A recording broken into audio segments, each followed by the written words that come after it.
I never expected that a simple night of insomnia would lead me to the most devastating discovery of my life. It was around 2 a.m. when I found myself unable to sleep, tossing and turning beside my wife Jessica. The glow of her phone on the nightstand caught my eye. We had always been open with each other's devices, trusting that there was nothing to hide. I reached for her phone, initially to check the time, but a series of unread messages from James, my best friend, caught my attention. Curiosity got the better of me, and I tapped on the notification. What I saw next shattered my world. The messages were explicit, filled with intimate details that left no room for doubt.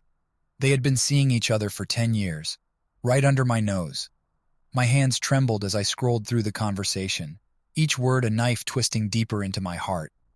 Their affair wasn't just physical, it was emotional, filled with declarations of love and plans for a future together that didn't include me. I sat there in the dim light of our bedroom, the weight of betrayal pressing down on my chest. Memories of our shared moments, our vacations, and the countless times we had laughed together with James now seemed like cruel jokes. How could they deceive me for so long? How could Jessica, the woman I loved and trusted, do this to me? My mind raced, oscillating between rage and heartbreak.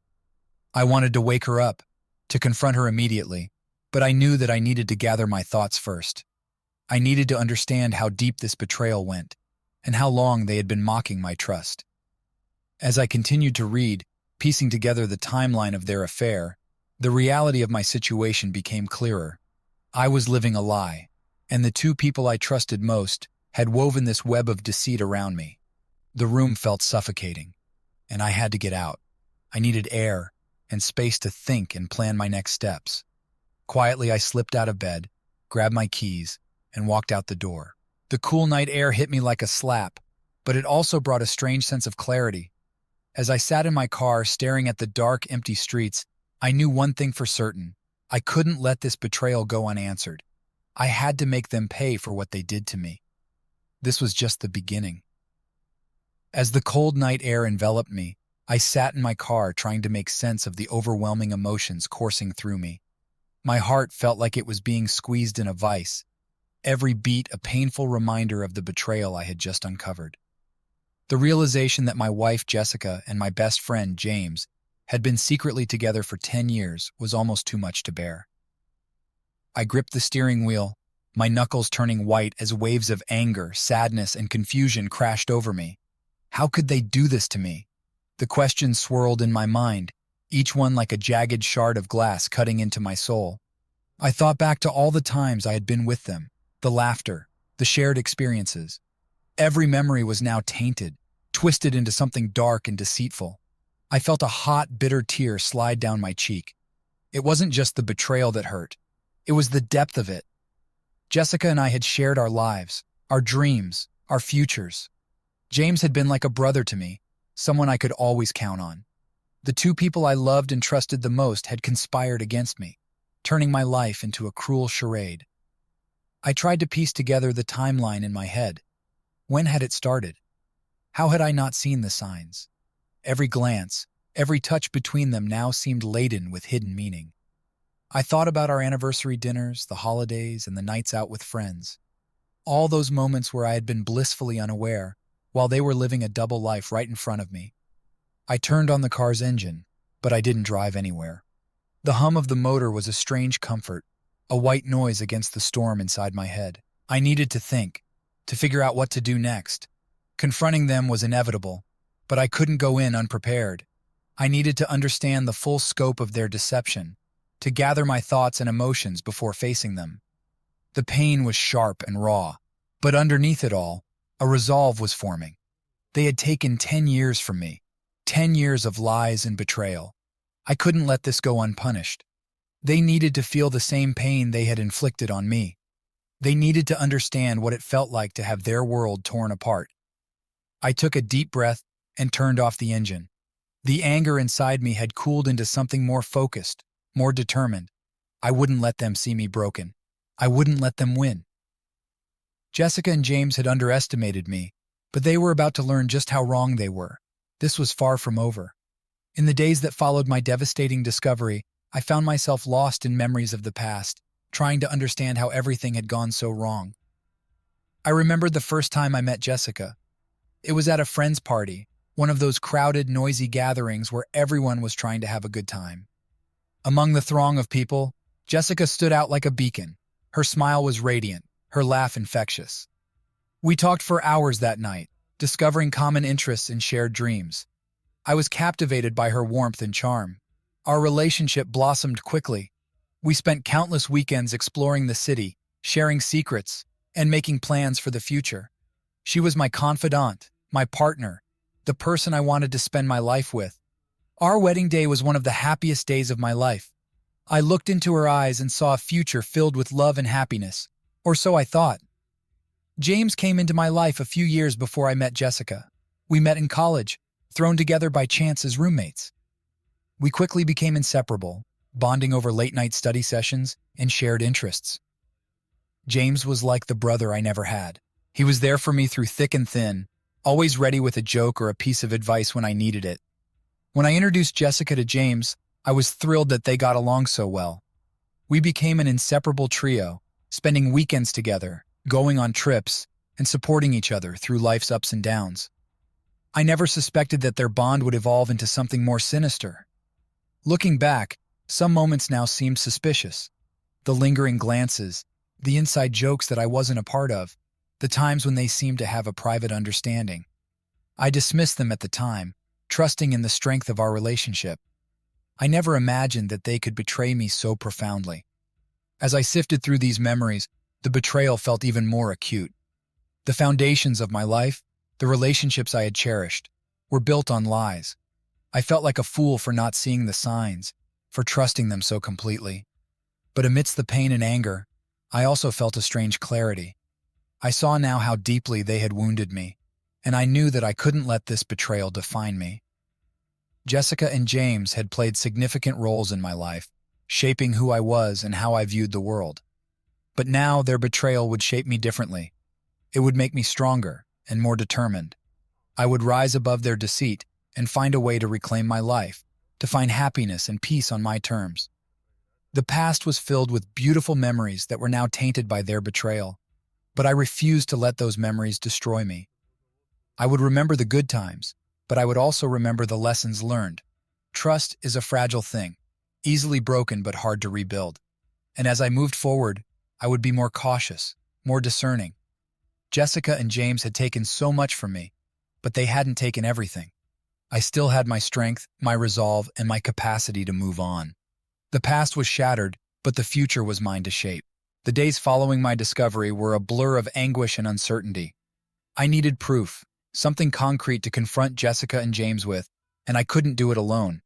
I decided to hire a private detective. It felt like a drastic step, but I needed the truth, no matter how painful it might be.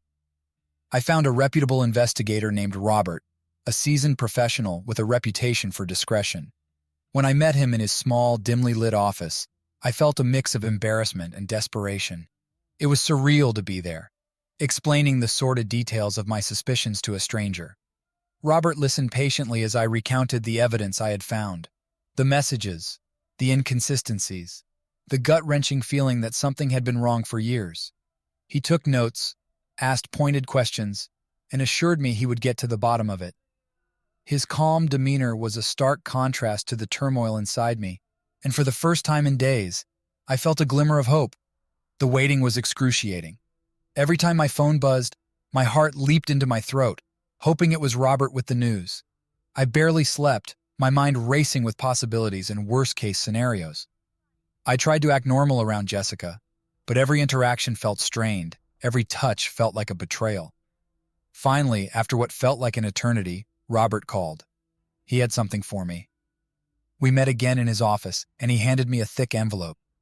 My hands shook as I opened it, revealing a stack of photographs and detailed notes. The images were damning. Jessica and James meeting in secret, their intimate gestures, their stolen moments. It was all there, captured in painful clarity. Robert's report was thorough. He had traced their movements, documented their meetings, and even managed to capture some of their conversations. There was no doubt now. My worst fears were confirmed. They had been carrying on their affair for years, right under my nose. As I sifted through the evidence, A cold, hard resolve settled over me. The pain was still there, raw and intense, but now it was accompanied by a sense of purpose. I had the proof I needed, and it was time to confront them. But more than that, it was time to plan my revenge. I thanked Robert for his work, and as I left his office, I felt a strange sense of relief. The truth was brutal, but it was also liberating. I knew where I stood now, and I knew what I had to do. Jessica and James had taken my trust and shattered it, but they hadn't broken me. They had underestimated me, and that would be their downfall. As I drove home, my mind raced with thoughts of retribution. The path ahead was clear. I would make them pay for what they had done, for the years of deceit and betrayal. This was just the beginning. The unveiling of their affair was the first step in a plan that would see justice served, on my terms.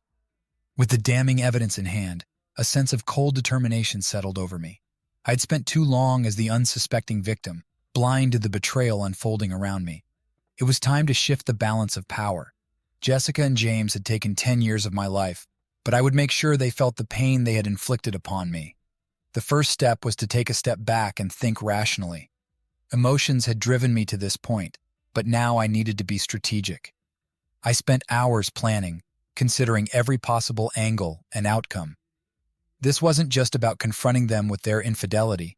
It was about dismantling their lives piece by piece, just as they had done to mine. I began by compiling everything I knew about their routines, their habits, and their vulnerabilities. Jessica's job as a marketing executive, James's position at a prestigious law firm, their social circles, their finances, nothing was off limits. I needed to strike where it would hurt the most, and I had to be methodical about it. As the pieces of my revenge plan fell into place, I knew there was one critical element I couldn't overlook: my alibi. The intricacies of my plan required precision and, more importantly, an ironclad cover story to ensure I remained above suspicion. If things spiraled out of control, I needed to be seen as innocent and uninvolved. Creating the perfect alibi meant considering every detail, every possible scenario where my involvement could be questioned. I started by mapping out a timeline of my activities, aligning them meticulously with key moments of my revenge plot. Each move had to be accounted for.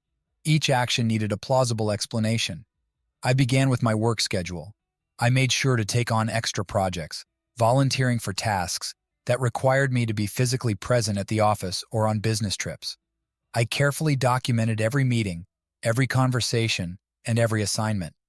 I even made a point to be overly communicative with my colleagues and supervisors, ensuring there was a consistent and traceable record of my whereabouts. Next, I turned my attention to my social life. I reconnected with old friends, attended social gatherings, and even joined a local gym. I needed witnesses, people who could vouch for my presence and activities. I made sure to be seen, to leave a trail of interactions that could corroborate my innocence. I also took up a new hobby, photography, which provided me with the perfect excuse to be out and about, capturing moments that I could later use to establish my alibi. Digital evidence was equally important. I made sure my phone's GPS was always on, tracking my movements and creating a verifiable history of my locations. I frequently posted on social media, sharing updates and photos that showed me engaged in various activities. My online presence became a carefully curated alibi, painting a picture of a man preoccupied with his life and hobbies. I also needed a confidant, someone who could unwittingly provide an additional layer of cover. I chose Mark, an old college friend who lived out of town. We had drifted apart over the years, but he was trustworthy and oblivious to the turmoil in my life. I reached out to him, rekindling our friendship and arranging a weekend visit. During my stay, I made sure we visited public places, took plenty of photos, and interacted with as many people as possible. Mark would never suspect he was part of my alibi, but his presence and our activities would serve as a solid account of my whereabouts during a crucial phase of my plan. With my work and social alibis in place, I turned to financial records. I ensured that my spending was consistent and traceable, avoiding any suspicious transactions that could raise questions. I paid for everything with credit cards, leaving a clear trail of my purchases and locations. Any expenses related to my revenge plot were handled in cash, with no paper trail leading back to me. Finally, I created a backup plan. I wrote a series of anonymous letters, detailing fabricated threats and grievances from a fictional disgruntled former employee of James's firm and an unhappy client of Jessica's company. These letters were my insurance policy, designed to divert suspicion away from me and towards an imagined third party if my plan began to unravel. As I reviewed my preparations, I felt a sense of grim satisfaction. The alibi was meticulous, each element carefully crafted to protect me. If my revenge scheme ever came to light, I would have layers of evidence and witnesses to shield me from suspicion. I had been pushed to the brink by their betrayal, but I wouldn't let it destroy me. My alibi was my safeguard, ensuring that I could execute my plan without fear of retribution. The perfect alibi was now in place, and I was ready for the final steps of my revenge. Jessica and James had underestimated me, but they were about to learn just how thorough and determined I could be. The time had come to set my plan into motion. The first strike would be against James. I wanted to hit him where it hurt the most, his career. James had built a reputation as a top lawyer at his firm, and his job was his pride and joy. It was time to bring it all crashing down. I started by gathering as much information as I could about his firm's policies and past scandals. I needed to craft accusations that were both believable and damaging. My goal was to create a situation where James would be accused of misconduct, leaving his employers with no choice but to terminate him. Using the information I had compiled, I crafted a series of anonymous letters. The first letter was addressed to the firm's managing partners. I wrote it as a concerned citizen, alleging that James had engaged in unethical behavior with several clients, including financial improprieties and breaches of confidentiality. I included fabricated details, making the accusations as specific and credible as possible. To bolster the authenticity of my claims, I created fake email accounts posing as disgruntled clients. I sent detailed complaints to the firm from these accounts, outlining supposed incidents of James's misconduct. I meticulously copied the tone and style of legitimate complaints I had found online, ensuring they sounded convincing. Each email included fabricated evidence, such as altered documents and falsified meeting notes, to support the claims. I also created a fake social media account, posing as a former employee of the firm. From this account, I began posting vague yet damning accusations about James's behavior at work. I hinted at a toxic work environment, unethical practices, and inappropriate relationships with clients. I made sure to follow key figures in the legal community, as well as local journalists, to increase the likelihood of the posts gaining traction. The next step was to make sure these accusations reached the right people. I anonymously sent copies of the letters and emails to several prominent legal blogs and forums, knowing they would spark curiosity and discussion. I also leaked the information to a local journalist who covered legal affairs, someone known for digging into scandals and exposing corruption. With everything set, I waited. It didn't take long for the accusations to start circulating within the firm. The managing partners were alarmed by the seriousness of the claims and immediately launched an internal investigation. The fake emails and social media posts fueled the fire, creating a sense of urgency and paranoia. As the investigation progressed, I made sure to stay close to James, feigning concern and offering my support. It was almost too easy to play the role of the loyal friend, all while knowing I was the one orchestrating his downfall. He confided in me, expressing his confusion and frustration, unaware that I was the architect of his misery. The investigation uncovered discrepancies in James's records, thanks to the falsified evidence I had planted. The partners were left with no choice but to suspend him pending further inquiry. Rumors began to spread within the firm and the legal community, tarnishing his once stellar reputation. Colleagues distanced themselves, and clients began to withdraw their cases. James's world was unraveling, and I could see the strain taking its toll on him. He became increasingly paranoid, convinced that someone was out to get him. Little did he know, he was right. The once confident and composed lawyer was now a shadow of himself, struggling to maintain his composure under the mounting pressure. The final blow came when the firm decided to terminate his employment. The accusations, though fabricated, had caused irreparable damage. James was escorted out of the office, humiliated and broken. His career, which he had worked so hard to build, was in ruins. Watching him crumble gave me a sense of grim satisfaction. This was just the beginning. Jessica and James had taken so much from me, but now it was my turn to take from them. With the first strike delivered, I was ready to move on to the next phase of my plan. The path to their destruction was set, and there was no turning back. With James's career in tatters, it was time to turn my attention to Jessica. The next phase of my plan was to dismantle their relationship from the inside, to make them doubt each other, as much as I doubted everything they had ever told me. The goal was to sow seeds of mistrust and watch their bond crumble. I started by sending Jessica an anonymous message, claiming to be a concerned friend. The message was simple but effective. I thought you should know that James hasn't been entirely honest with you. There are rumors about him seeing someone else.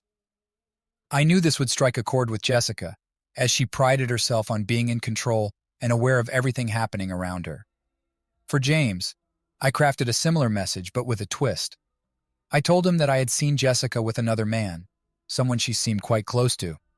I hinted that they were meeting regularly and that their interactions were far from innocent. The goal was to ignite a spark of jealousy and suspicion in him. I then created fake profiles on social media, using them to send flirtatious messages to both Jessica and James. These messages were designed to look like they came from real people, complete with photos and backstories. The content of the messages was suggestive, implying a level of intimacy that would make each of them question the other's fidelity.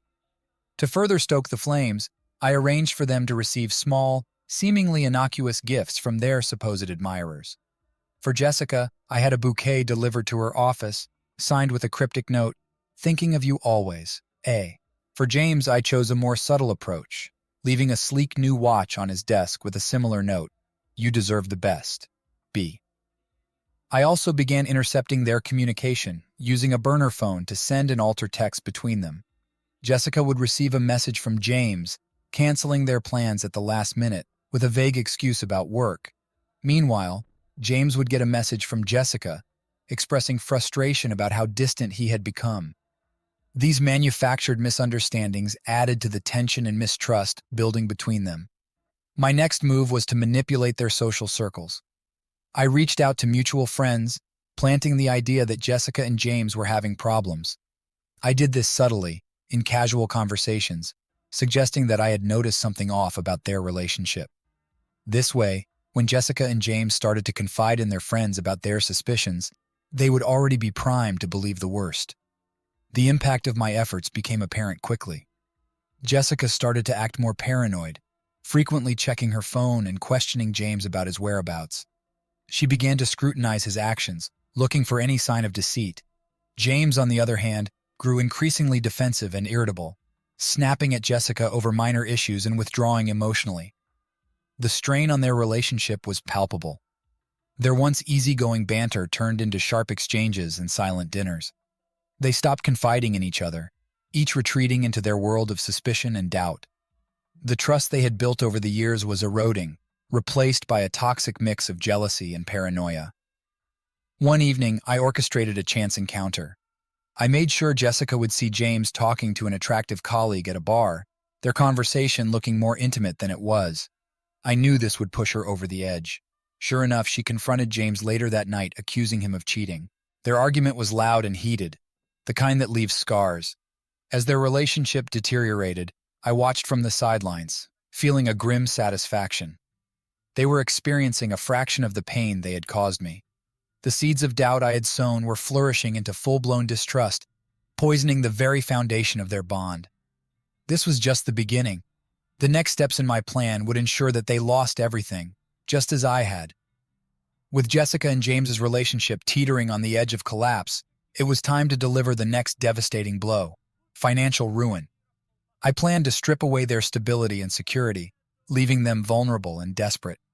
I started by examining their finances in detail. Jessica's income as a marketing executive was substantial, but so were her expenses.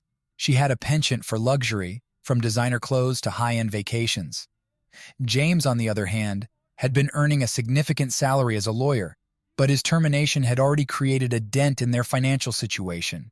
They had joint accounts, investments, and properties, all ripe for manipulation.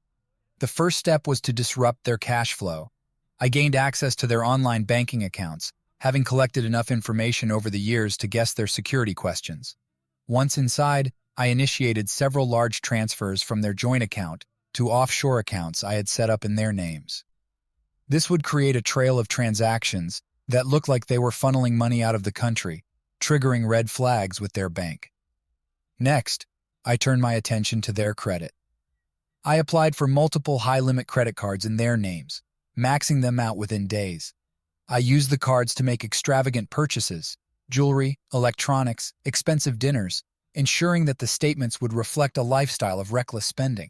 These charges would take weeks to resolve, further complicating their financial situation. I also manipulated their investments.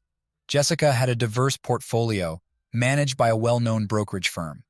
I contacted the firm, posing as Jessica, and made several risky trades that resulted in substantial losses. Simultaneously, I accessed James's retirement account and initiated early withdrawals, incurring hefty penalties and taxes. The combined effect was catastrophic, wiping out a significant portion of their savings.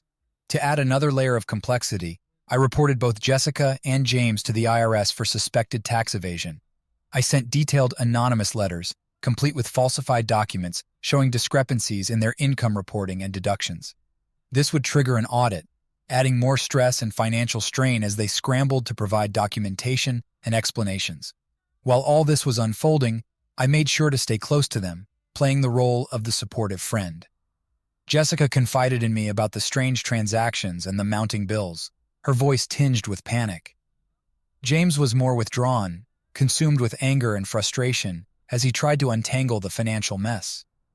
I offered words of comfort and advice, all while knowing I was the cause of their distress. The strain on their relationship intensified. Arguments about money became a daily occurrence, each blaming the other for their financial woes. The trust and cooperation required to navigate their situation were absent, replaced by accusations and resentment. Their once luxurious lifestyle was rapidly declining, replaced by mounting debt and financial uncertainty. To ensure their downfall was complete, I orchestrated one final blow. I anonymously contacted their mortgage lender, reporting that they were unable to make their payments. This led to a foreclosure notice, adding the threat of losing their home to their list of problems. The thought of losing the house they had painstakingly decorated and filled with memories was a crushing blow to both of them. Watching their financial ruin unfold, I felt a twisted sense of justice. Jessica and James had built their lives on lies and deceit, and now those foundations were crumbling. Their betrayal had cost me everything, and now it was their turn to lose. They had taken my trust and my happiness, but I had taken their security, their stability, and their peace of mind. As they faced the wreckage of their finances, I knew that this was just the beginning. The final steps of my plan were still to come, ensuring that Jessica and James would never recover from the devastation I had wrought. They had underestimated me, but they would soon learn the true cost of their betrayal. As Jessica and James continued to spiral into financial ruin, I intensified my efforts to drive them apart emotionally. The goal was to create a constant state of tension and conflict between them, pushing them closer to their breaking point. I orchestrated situations designed to provoke their insecurities and amplify their mistrust. For Jessica, I arranged for anonymous messages from supposed admirers, suggesting that James had been seen with other women. These messages were strategically timed to coincide with moments when they were supposed to be rebuilding their shattered trust. Meanwhile, I subtly manipulated James into doubting Jessica's loyalty. I planted seeds of doubt about her late nights at work, her secretive phone calls, and her sudden interest in hobbies he knew nothing about. Each insinuation was carefully crafted to play on his fears and insecurities, pushing him further away from the woman he had once loved. I also exploited their weakened emotional state to manipulate their interactions. I encouraged Jessica to confront James about his supposed infidelities, knowing he would react defensively. I fed James's suspicions about Jessica's fidelity, subtly suggesting that she was hiding something from him. The resulting arguments were bitter and explosive, leaving scars that would never fully heal. Their once loving home became a battleground, filled with accusations and recriminations. They avoided each other's gaze, communication reduced to terse exchanges and icy silences. The trust that had once bound them together had evaporated, replaced by a toxic blend of resentment and suspicion. The climax of revenge. With their relationship in tatters and their lives in ruins, It was time for the final act of my revenge, the public exposure of their betrayal. I meticulously planned every detail, ensuring that their downfall would be witnessed by all those who had once stood by them. I started by gathering irrefutable evidence of their affair: photos, messages, and eyewitness accounts. I compiled a dossier that laid bare the extent of their deception, leaving no room for doubt or denial. This evidence would serve as the foundation of my public exposure. I arranged for a gathering at a popular local venue, inviting all of their friends, colleagues, and acquaintances. I ensured that the event would be well attended, the atmosphere festive and relaxed. Jessica and James arrived separately, unaware of the storm about to descend upon them. As the evening progressed, I made my move.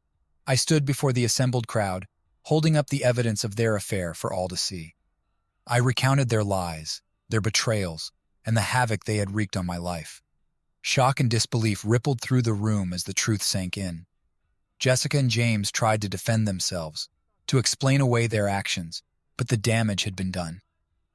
Their friends looked on in horror, their faces a mixture of pity and condemnation. Some turned away in disgust, unable to reconcile the image of the couple they had known with the reality of their deceit. The confrontation was brutal and public, and their reputations shattered beyond repair. Jessica broke down in tears, her facade of confidence crumbling under the weight of shame and guilt. James stood stoically beside her, his expression a mask of resignation and defeat. As I walked away from the wreckage I had created, I felt a strange mix of satisfaction and emptiness. My revenge had been exacted, and the scales of justice tipped in my favor. But the cost had been high, not just for Jessica and James, but for me as well. I had sacrificed my peace of mind and happiness in pursuit of vengeance. As I reflected on the ruins of their lives, I knew that this was the end of my journey. I had reclaimed my honor, but at what cost? The wounds of betrayal ran deep, leaving scars that would linger long after the echoes of their downfall had faded. The aftermath of my revenge was a landscape of shattered lives and broken dreams. Jessica and James, once pillars of success and stability, now navigated a world steeped in chaos and ruin, all orchestrated by my hand. For Jessica, the fallout was immediate and devastating. Her career, once a source of pride and accomplishment, lay in ruins. The scandal of her affair with James had spread like wildfire through her professional circles, tarnishing her reputation beyond repair. Clients withdrew their contracts, colleagues distanced themselves, and her once promising future in marketing evaporated into thin air. She struggled to find new employment, but the stain of scandal followed her like a shadow, closing doors wherever she turned. Her financial security crumbled under the weight of mounting debts and legal fees, leaving her teetering on the brink of bankruptcy. Emotionally, Jessica was a wreck.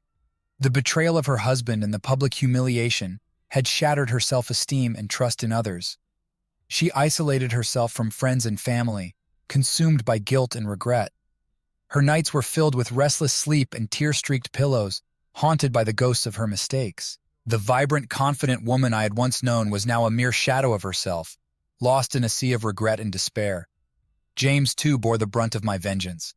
His once illustrious legal career had been obliterated in a blaze of accusations and investigations. The scandal had stripped away his professional credibility, leaving him ostracized from the legal community he had once commanded. Job prospects evaporated as firms turned their backs on the disgraced lawyer, unwilling to risk association with his tarnished name. His savings dwindled as he struggled to pay mounting legal fees and support his crumbling lifestyle. Personally, James was a broken man. The betrayal of his marriage and the collapse of his career had left him adrift in a sea of bitterness and regret. He drowned his sorrows in alcohol, numbing the pain, but never erasing the memories of what he had lost. His once confident demeanor had been replaced by a haunted gaze and trembling hands, haunted by the wreckage of his choices. As I watched from a distance, the gravity of what I had done began to sink in. My thirst for revenge had consumed me, blinding me to the collateral damage inflicted on everyone involved.